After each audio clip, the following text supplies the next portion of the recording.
Hey guys, Kev here, and I'm gonna call this Shootin' the Shiz episode 2. I did the Shootin' the Shit video not too long ago and kind of just babbled on, and hey, maybe some of you guys like the babbling. I don't know, you guys watch this shit, so I'm just kidding.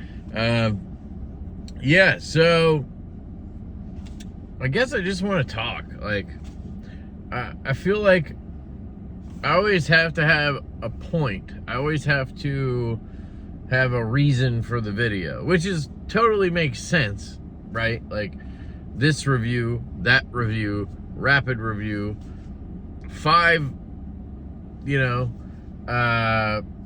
knives with this, or 5 knives I love, or whatever, right? And I enjoy making all the videos, but sometimes I just want to, bullshit around. So let's bullshit around. Drinking my cream soda. This is a Boylan Bottling Company cream soda. Fucking love it. And I got this Yeti. I guess it's a can holder. I don't know what you call it. And essentially, the top here comes off, ooh, and then you can stick, it's made for a can, really, but like, so I can put my LaCroix in here, or soda or something, and then it also works with some bottles, it depends on the bottle, and then you just slide it over. You gotta get the threads right, that's the one thing that with the bottles, I suck at getting right. You get the threads on, see, I got it wrong. Just give me a second. Just give me a second, I'll get it. It's not like a knife where I can just thread until it catches, or back up till it catches. I've tried that, doesn't always work. God, all right, there we go. So then you tighten it down and it keeps the can in, basically. It does work with bottles, it just depends. Like this one's in there pretty good, but I can slowly pull it out. It has these rubber things around the side that keep it tied in. So, I mean, it's not falling out unless I shook the shit out of it or yanked it. So, for me, this works really well in the truck because it fits into the cup holder. I can't show you, but it fits into the cup holder perfectly. I have to, like, shove it down in. But then it's, I can just grab it and it pulls it out instead of grabbing the bottle. But the reason I like it is not really because it keeps the shit cold, because it does, which is nice, but I drink my stuff pretty quick, you know what I mean? I'm a quick drinker. This is why I quit drinking alcohol, because I'm a quick drinker, you know what I mean? I'll crush 6 beers before you blink, and then I'm like, all right, where's the other 6-pack? But anyway, the bottles and cans, like LaCroix cans, regular cans, and these, they don't fit in the cup holder, at least in my truck, really well. It's an F-150. So, especially these bottles, they're fucking bouncing around. They don't fall out. It's not loose enough to like tip over, but it's just like bing, bing, bing, bang. It's like fucking ping pong in here. So this thing seats in real nice. It's basically a cup holder for the cup holder. But I love that thing, that Yeti. I'll link it down below if they're on Amazon. I'm not trying to sell you a Yeti. I just want to show you something cool. I feel like I'm always just selling shit. What else do I have in here going on? What else I got going on? So you guys know I've been rocking contacts now for a few weeks. I'm loving them, dude. It's literally a game changer. I fucking hate glasses. And I was used to them. It was fine. But cleaning them all the time, fucking, I scratched the shit out of them because I didn't always use a cleaner when I cleaned them. I ended up starting to just use a fucking spray isopropyl alcohol. That seemed to work best. But it's really annoying, you scratch them, you gotta order more glasses. You gotta, I don't know, just annoying shit. So, once I went back to the eye doctor, I was like, I really want to try contacts. And they were like, okay. And they gave me some, and I fucking love them. So I've been rocking them. But I do put eye drops in. I don't know if I'm just getting used to them or I'm just weird. I'm kind of like that guy with the chapstick. If you give me chapstick, I'll put it on every fucking 12 minutes. which is why I stopped using chapstick, because it makes you need more chapstick. I'm sure this is the same fucking thing. But so I went down a rabbit hole of eye drops, and I bought a whole bunch of different kinds, and I'm trying all this shit. It's so dumb.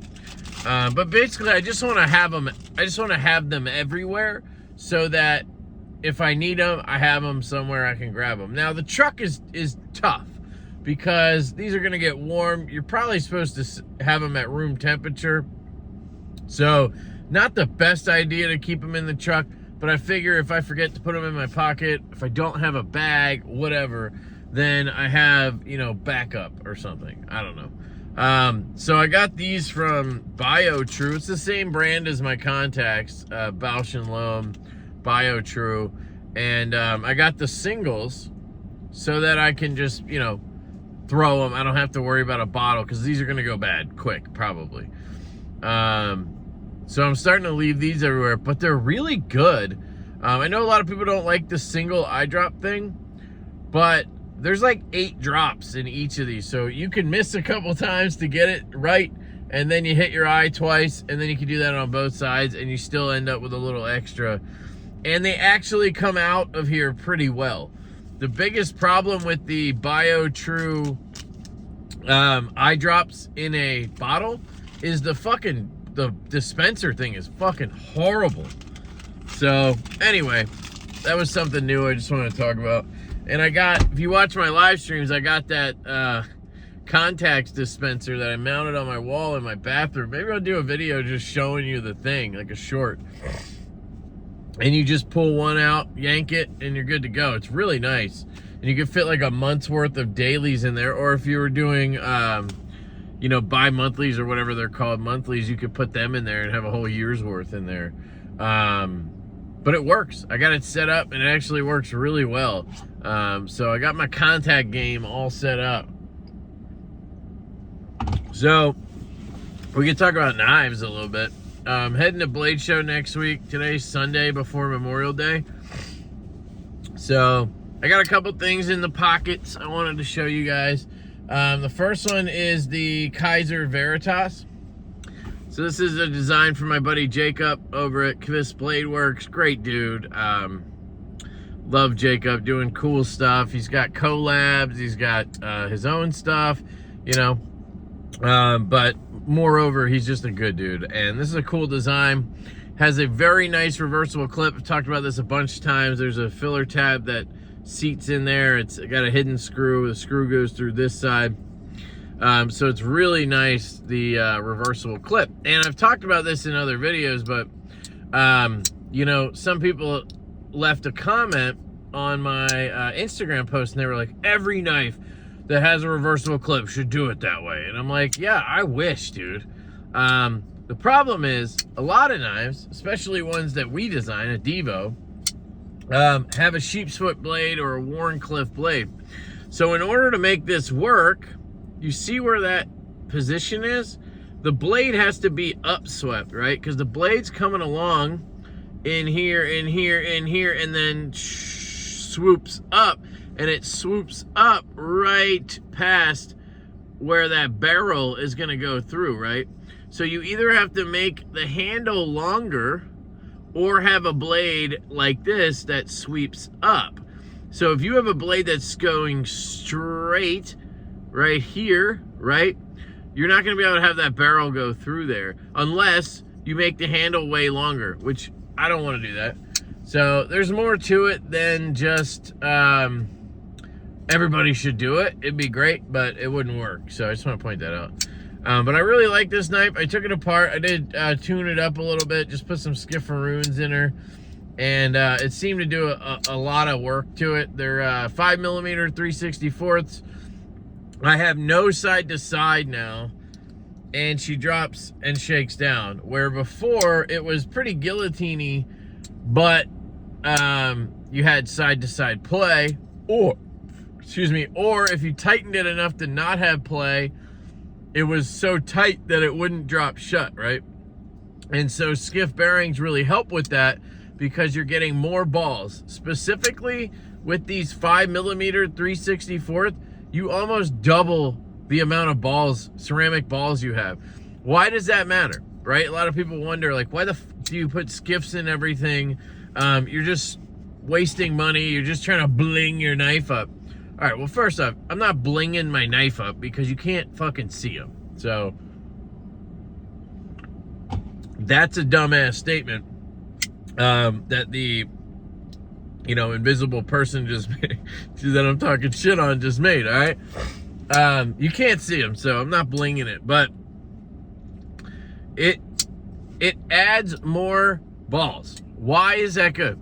Because you're adding more surface area, right? The ceramic balls are touching more surface area of the blade, right? So you have the hole where the pivot goes through, and then you have the bearings that go around it on a track, right? They make their track.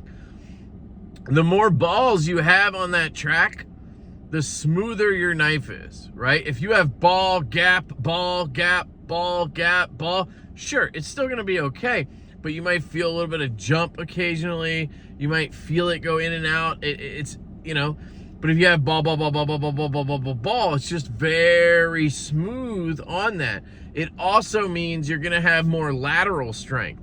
So because I have a ton of balls on each side, that's what she said, because I have a ton of balls on my chin on each side, you have more lateral strength. So when I go to check for blade play, because, you know, it's not really that big of a deal to have blade play, but I'm OCD and, you know, but you guys get it. When you go to check for blade play, you have more balls pressing against the blade, and they can be a little tighter because there's more of them, right? You're spreading you're spreading that pressure from the pivot being tightened down across more balls.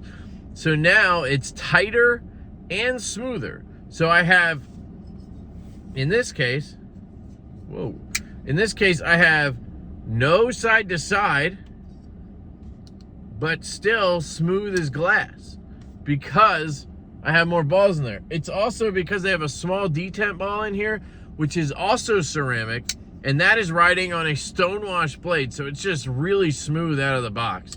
Kaiser does a really heavy, I don't know about heavy, but a really even, good stonewash. So that ceramic detent ball and the ones on the blade are just, man, this thing felt like glass out of the box. So their bearings are good, and I don't want to, you know, shit on that. That's not the thing here. It's just that this specific one happened to have a thing where you couldn't get both. You couldn't get no blade play and drop shut, and I want both. So now I have it, all right? But I did have to sacrifice centering a touch. So with the skiffs, it's slightly off center to this side. You can see it there. Very slight. I will take that trade-off just because I get two things versus, you know, one, if that makes sense. I'd rather have it be centered than have blade play, or off center than have blade play, because centering doesn't actually have much of an impact, right? OCD wise it does. Of course I want this thing to be centered, but if I have blade play, that can be bad for, you know, if I'm cutting something, or, you know, I don't know, it could fuck something up. Where I think centering is more of an aesthetic issue than blade play, which is more of a mechanical issue. Does that make sense? Anyway, this is a really cool knife. They're dropping soon. It's a June release for Kaiser. And I might have, you know, the videos will be out by now. The knife might be out. I did link Blade HQ's, you know, I searched Kaiser knives and I linked that on my video. Hopefully they have it by the time this drops.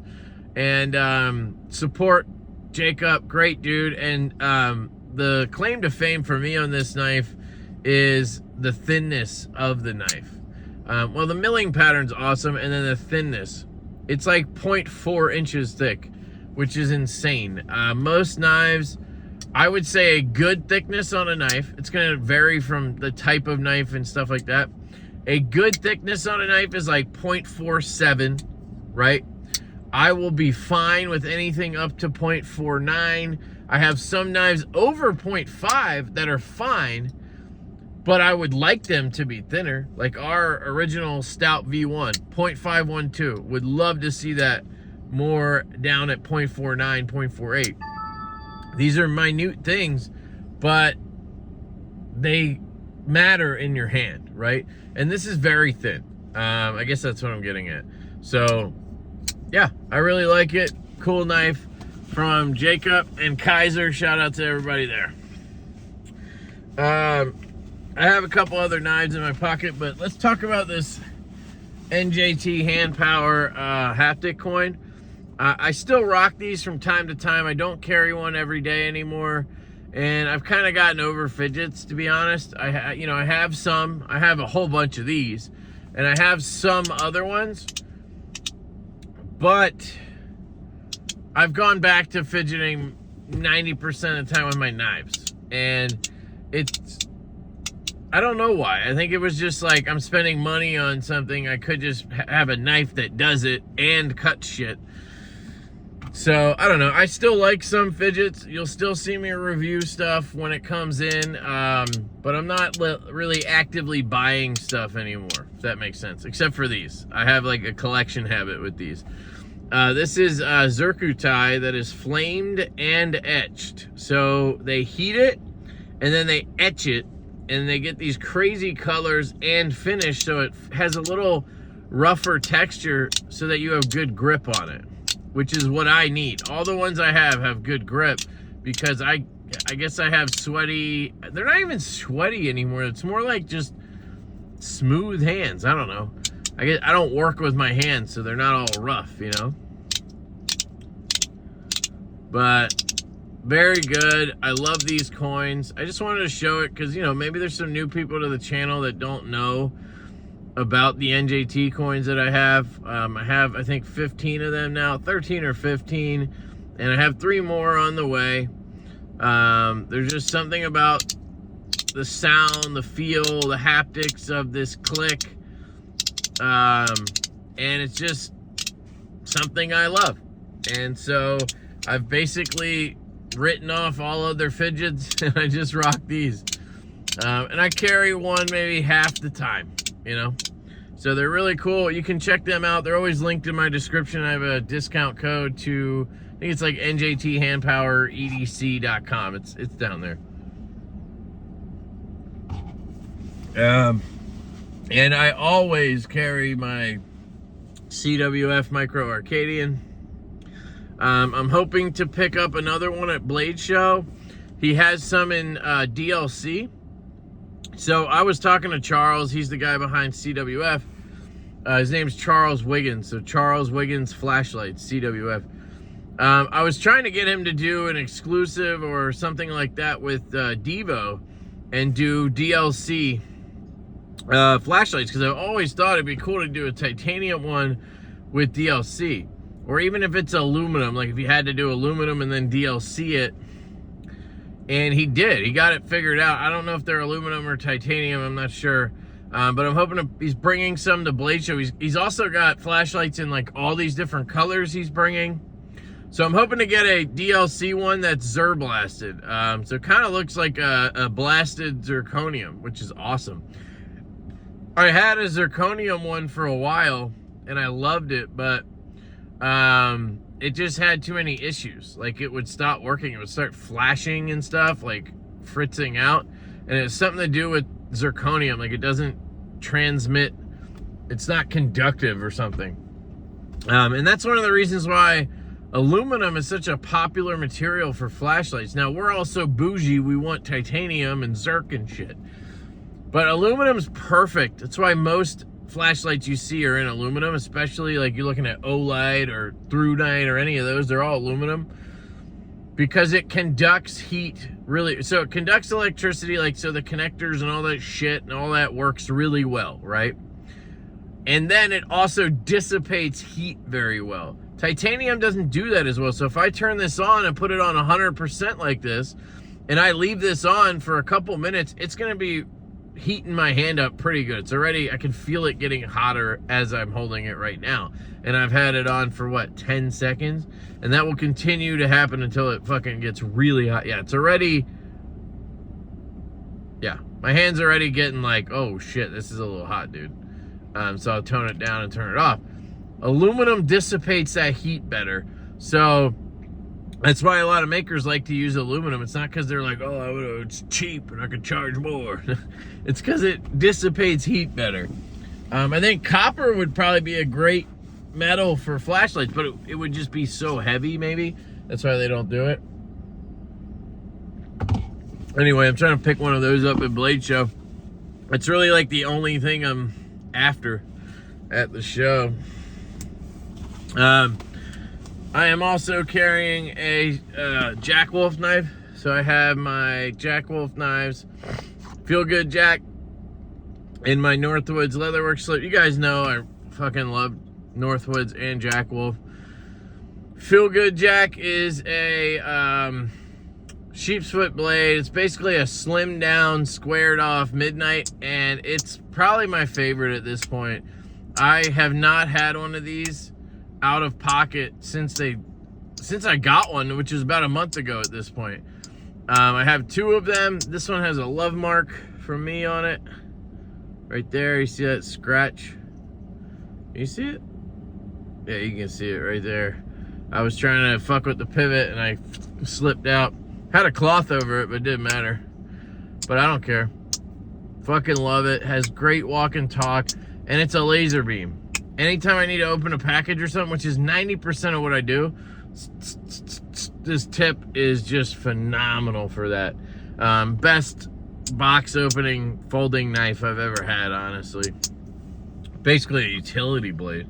I think these are still available, yada yada. Link shit down below if you want to check it out.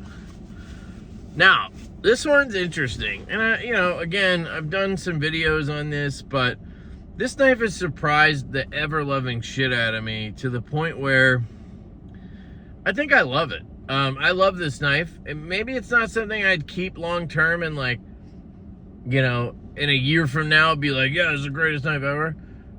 But it's so unique and interesting and yet good that I can't help but want to just keep talking about it. And that is the CMB made Kiwanagari. I think that's how you say it. I just went for it on that. This is an unusual knife. It's a folding kris. So a kris is a Filipino fighting weapon that has, you know, these swirlies in it. Snake-like stuff. And I guess it's meant to fuck people up. Basically, it's meant to tear flesh with the hook and fuck shit up on the way in and out. You know what I mean? I don't care about that part. I care about it's unique looking, right? It's actually quite useful for my type of EDC. I was just telling you how the Feel Good Jack is really good at opening packages and stuff, right? Look at this. It has a fucking talon on it. It's a fucking talon.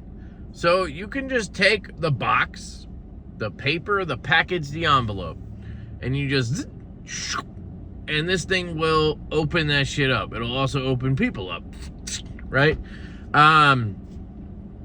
Now beyond that, it's not the best cutter. You know, I saw Neves' video and he was talking about how it could cut cardboard well. I tried it with like paper and it like just, it got caught on shit. Now maybe with cardboard, it'll feed it better because it's thicker material. I wish I had some here. Here, I got my vaccine card. Do we still need these? I don't know. Let's see if I can. Yeah, see, it kind of catches on that last hump and then wants to. I don't want to totally fuck that thing up, although I kind of do. I don't have anything in here. But anyway, I didn't find it to be too good for that stuff, but for my purposes of opening packages and shit, and it's not going to be the only knife I have in my pocket, you know, it works pretty well. The action on it, though, is what really stands out to me. It's just got such a good detent. It's literally the perfect detent for this knife. I could not do it better. If I ride that, it pops. So she said, if I reach around it, perfect detent. I can roll back it, perfect detent. It's just so good. Left-handed, no problem. Don't need a clip. Just hang on the edge here like this. Pop it. I mean, I can reach around it, Lefty. I've kind of figured it out. You just kind of put your finger right here. And it's a little tight on that just because you're near the lock bar. You just got to be really careful.